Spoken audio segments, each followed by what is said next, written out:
Jeff Bezos is viewed by as many as the richest person to have ever walked the earth. However, there are many billionaires and even trillionaires that have come before him. That being said, it can be challenging to estimate the wealth of someone who was born in the 1400s or someone who owned a kingdom. But using the opinions of several different experts, a pretty clear list can be compiled. Today, we're going to take a look at the top 10 richest people of all time and see how they earned their wealth and what exactly they used it for. Number 10. William the Conqueror, $230 billion. When you have the word conqueror in your name, chances are you're going to have quite a few assets. William the Conqueror was born around 1028 and went on to become the first Norman king of England. His estimated fortune reached its height at around $230 billion, a little less than double Jeff Bezos' fortune. So how did he amass such a wealth? Well, his name gives that one away. As one did in England back in the heyday, William earned his fortune by pillaging pretty much everyone. He conquered England in 1066, a conquest that saw the loss of around 100,000 lives. When he was crowned king, he did several things that shifted England. He banned slavery and made everyone in England speak Franglish because he wasn't fluent in English. During his wealthy reign, he had over 500 castles built across England and Wales, and he became one of the largest landowners in England of all time. He was known to eat well and wear fine clothes, so much so that when he passed in 1087, his clothes and jewelry were immediately stripped from his body by looters, leaving him naked. Number 9. Osman Ali Khan, $236 billion. One of the most recent billionaires on our list, Osman Ali Khan was featured on the cover of Time magazine in 1937 as the world's richest person. The last ruler of the princely state in Hyderabad in India, his wealth was well known. So how wealthy was he exactly? Modern experts estimate that his wealth hovered around $236 billion, but the Guinness Book of World Records claimed that he was worth $750 billion. Unfortunately, we'll have to go with the experts on this one. That being said, Osman Ali Khan lived a life few of us could ever imagine. The Jacob Diamond, which is the 5th biggest polished diamond in the world, was in his constant possession. One might assume he would set it on a ring, or a necklace, or a glass case. But Osman Ali Khan used the precious diamond as a paperweight in his office. But that wasn't the only jewel he owned. He owned a large collection of jewels, known as the Jewels of Nizams, that were passed down from ruler to ruler. This collection included 173 jewels, including 2,000 carats worth of emeralds, dozens of pearl-studded necklaces, buckles, earrings, crowns, armbands, and the Satalada, a necklace embedded with 465 pearls. Altogether, the jewels are estimated to be worth $2 billion,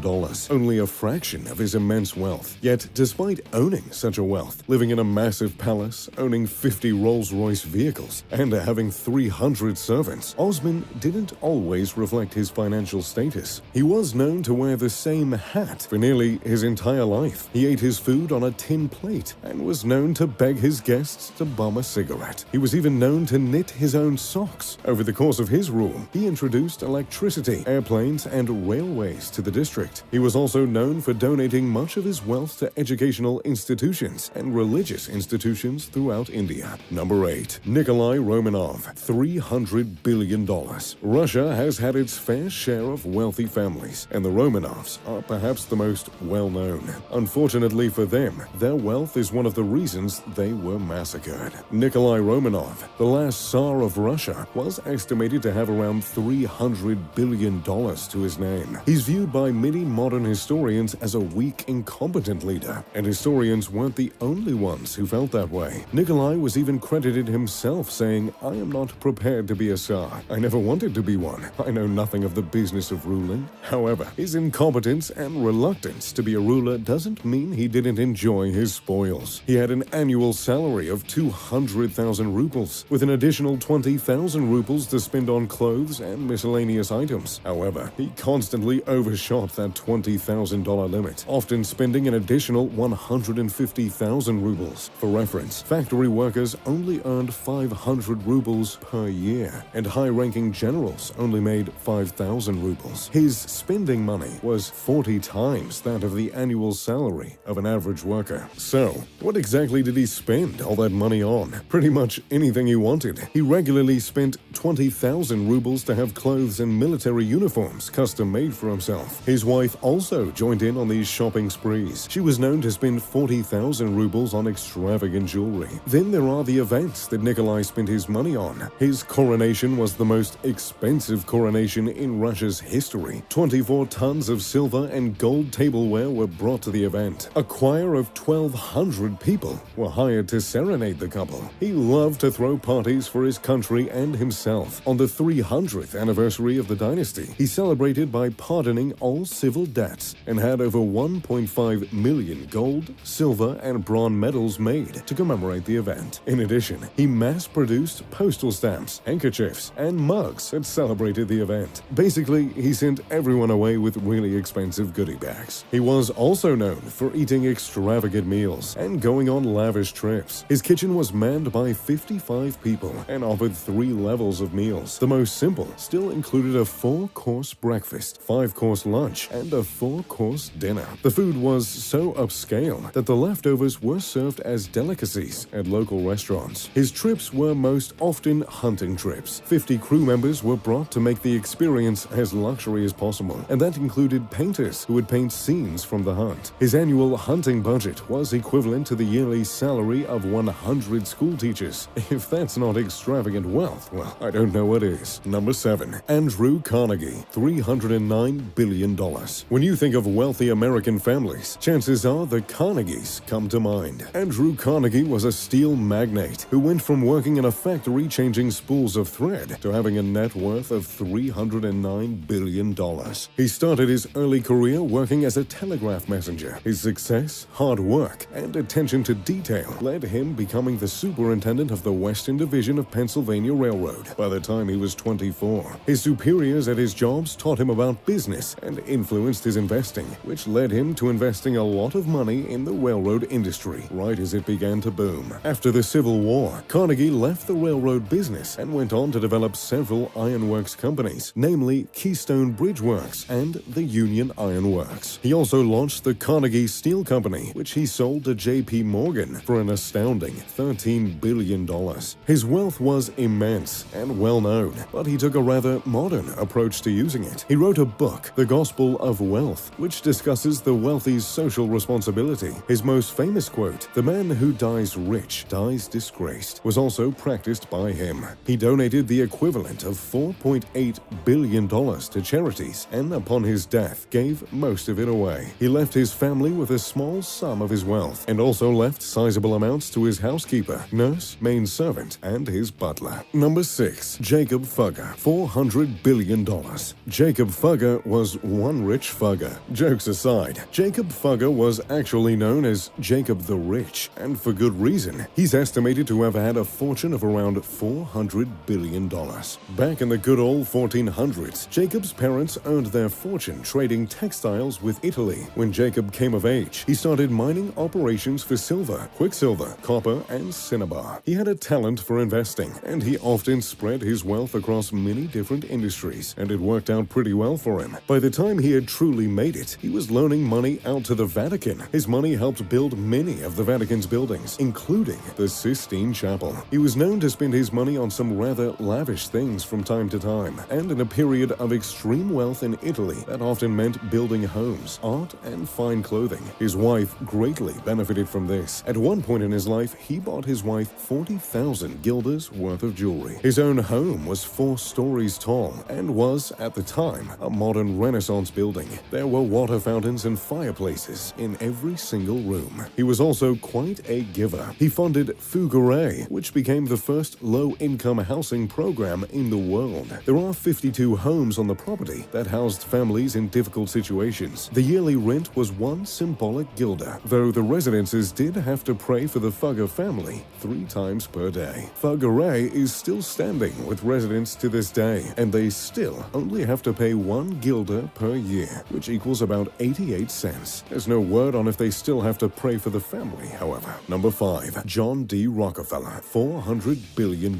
Good old Jeff may be the most wealthy American right now, but he's got a long way to go to beat the wealthiest American of all time. John D. Rockefeller. That name should sound familiar to you. The oil oil tycoon had a fortune of around $400 billion.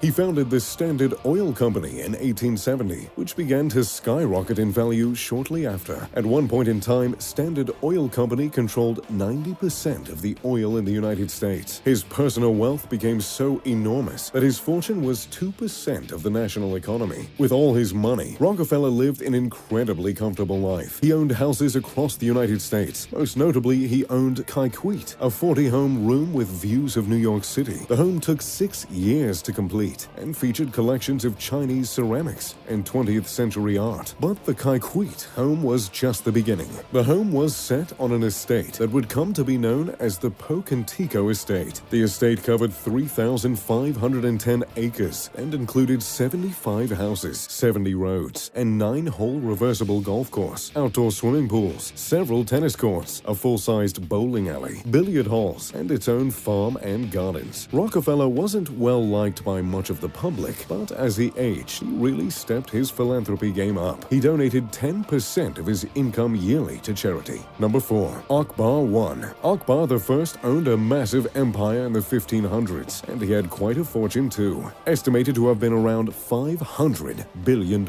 though some estimates say he was worth even more. As a direct descendant of Genghis Khan, he had ruling and conquering in his blood. He worked hard from the moment he took the throne to conquer as much territory as possible, tripling it in the size by the end of his rule. Known as the Mughal Empire, his reign stretched across India all the way into northern Afghanistan. He was most known for his religious tolerance, which was most unheard of in the time. Although he was Muslim, many of his closest advisors and the city leaders were Hindu. He took an active role in uniting the two religions and allowing individuals the freedom to choose. He was known for helping translate Hindu literature, and he even took an active role in Hindu festivals. Little is known about how his wealth was spent, but it is known that he had a lot of it. His empire controlled 25% of the world's GDP for years. His palace was said to have exquisite carvings, wall paintings, and extremely rare furniture. Number 3. Augustus Caesar.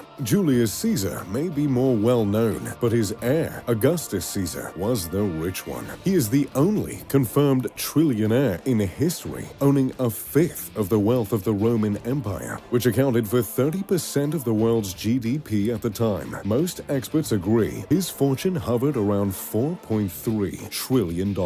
On top of the wealth his position as emperor brought, much of his fortune came from inheritance. He inherited 75% of Julius Caesar's wealth, and while no one knows exactly how much that is, Julius was known to have left 300 sesterces to every Roman citizen upon his death. At the time, 300 sesterces was worth 4 months' wages, and that barely put a dent in his finances. But it wasn't just Julius who gave Augustus money. Several wealthy families were known to leave part of their estate to the emperor, hoping it would bring political safety to their own children. During his 40-year affluent reign, he doubles the size of the Roman Empire. He founded a standing army, police and fire services, a courier system, and roads, effectively bringing Rome into the modern age. During his life, he lived in a palace now known as the House of Augustus. The House of Augustus featured entire rooms dedicated to art and weapons. Mosaics were said to cover every floor, and frescoes were said to cover every wall. Upon his death, one of the last recorded things he said was, "I found Rome of clay. I leave it to you of marble."